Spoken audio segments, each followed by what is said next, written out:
The cited FAA text that you read is real, but the implication that this policy is new or that it stems from efforts that began under President Biden or the Transportation Secretary Pete Buttigieg is demonstrably false. It's been on the FAA's website. That, you? No, it's on the website, the FAA's website. It was there in 2013. It was there for the entirety. What I read. It was there for the entirety of your administration too. So my question is, why didn't you change the policy during your first administration? I did change it. I changed the Obama policy.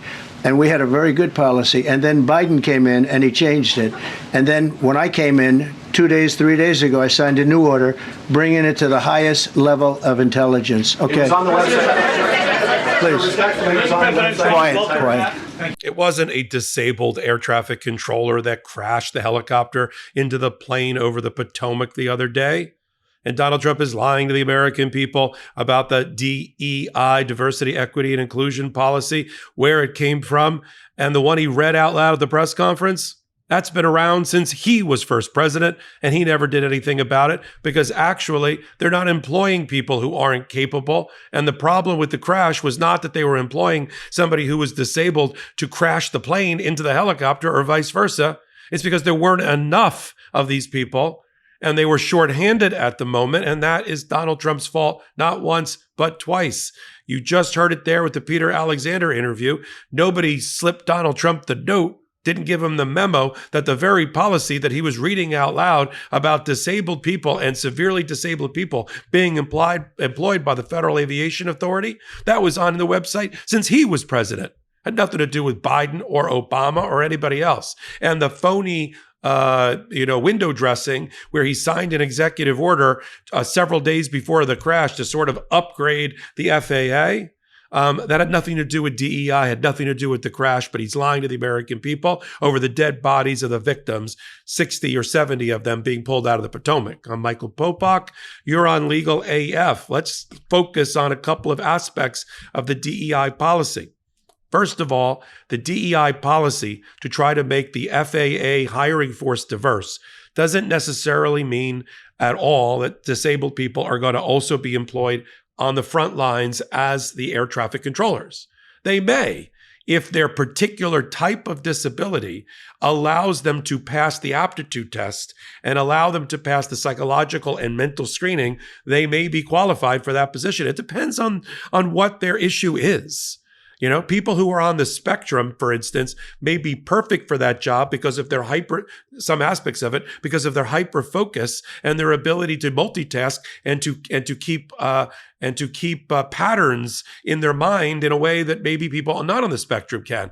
That's one group of people. But the FAA is a large agency. There are people serving in all different capacities: office, administration, executive function, before you even get to the front lines of being an air traffic controller.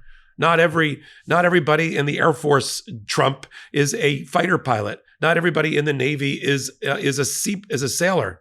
I mean, that fundamentally is one major problem. The second major problem is Donald Trump is pointing and read from a policy during that disgusting press conference that came from his own website. That was on there since 2013, certainly as late as 2019, the very things he was reading. So if they were so terrible, if it led to that individual crashing the helicopter into the plane or vice versa, why didn't Donald Trump do anything about it? Because he's got a narrative. He's trying to sell to the American people. The narrative is DEI is bad. DEI, it doesn't reflect America. We want colorblind, able-bodied people only in jobs, completely destroying any attempt to have a diverse workforce. That's not what crashed the plane. And if it was, Donald Trump is to blame. Now you see him up on that interview with Peter Alexander. Well, when he doesn't like something, he just ignores it. Oh, I did upgrade it. It was the Obama policy. Peter Alexander said, no, that was up on the website as early as 2013 and 2019, and you did nothing about it. The thing you just read was a 2019 version of it. You know, we have things like the Wayback Machine that we can use to go find old pages on websites, and this is not that hard, you know? I knew he was gassed at the press conference when he was just literally 3 minutes in, just reading and mumbling and bumbling from somebody handing him the website without telling him that it was up there. You know, this is the stupidity, the too smart by half approach of this administration. You know, Did somebody stop and think, hey, was that up there when we were the president the last time? They love to say we're the 45th and 47th president. How about somebody taking a deep dive and figure out what policies you supported back then? Again, total distraction, total evasion of the issue in front of us, which is trying to solve what happened, perhaps because of short staff, budget issues created by the chaos of the incoming Trump administration. Every administration is tested in some way, immediately, by a foreign adversary, by a terrorist, by a war, by a natural disaster, right? By a national disaster. And you grade them based on their response, their executive function. How are they operating? What grade would you give the Trump administration now? Is there a grade lower than F? Lying to the American people. Lying to the American people in order to make a false narrative point about DEI, trying to blame the deaths of fellow Americans and others on wokeness in order to make some other cheap political point while people are floating in the Potomac.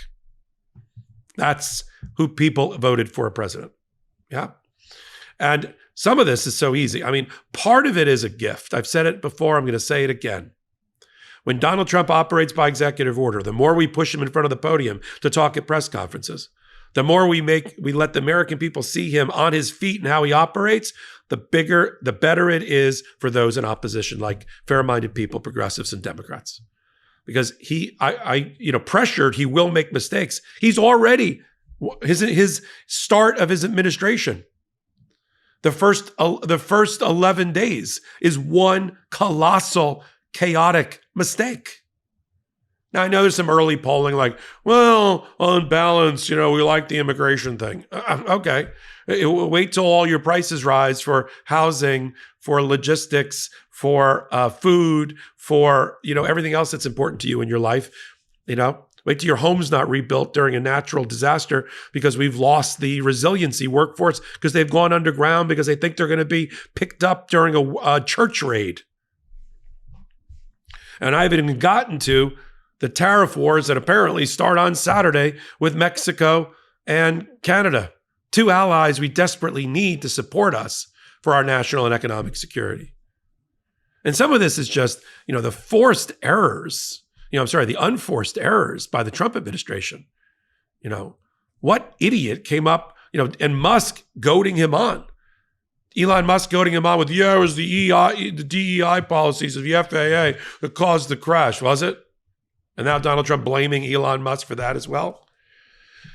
So what we're learning is in this crucible, right? This pressure, this pressurized environment of a crisis, and watching a president in crisis. I mean, a very successful presidential ad campaign from a number of years ago, from 3 or 4 presidential runs ago, was, who's going to pick up the phone at 3 a.m.?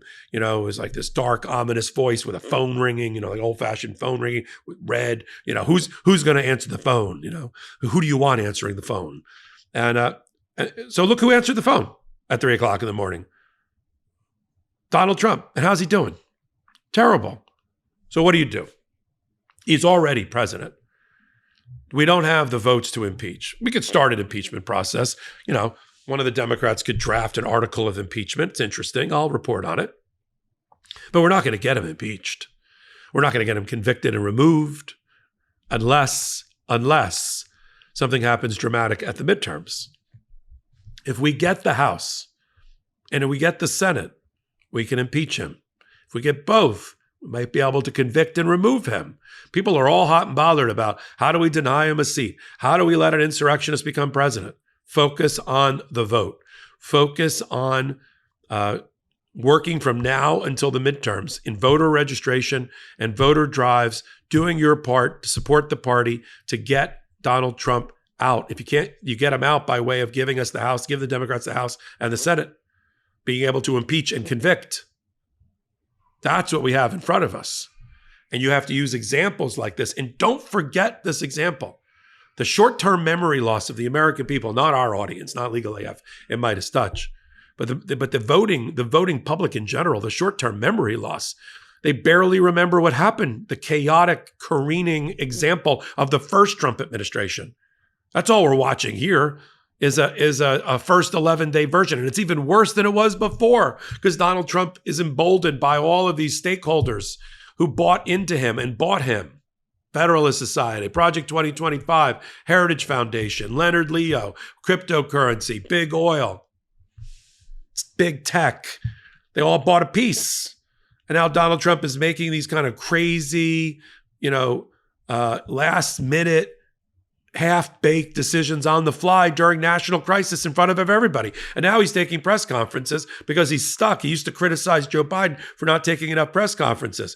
Another gift. He's going to have to take tons of press conferences. And now you see the media, not just independent media, but even mainstream media, has sharpened their knives for Donald Trump. And that's a good thing, because I want to expose Donald Trump from now until the midterms and the Republican Party that supports him and enables him. God help us on the next national disaster, natural disaster, or terrorist attack, or war. That's what our adversaries are watching. Donald Trump under crisis. Donald Trump, how he handles crisis. How he handles the war room. How's he handling it so far? I'm Michael Popok. I'll continue to follow it right here on Legal AF, the YouTube channel. One of the ways that we can build this community, not just this channel, is to speak truth to each other first, as we speak truth to power. Come here to speak truth to each other at the intersection of law and politics. I'm Michael Popok. Hit the blue subscribe button. Help us continue to grow this pro-democracy channel. Until my next reporting, see you on the flip side. See you later today.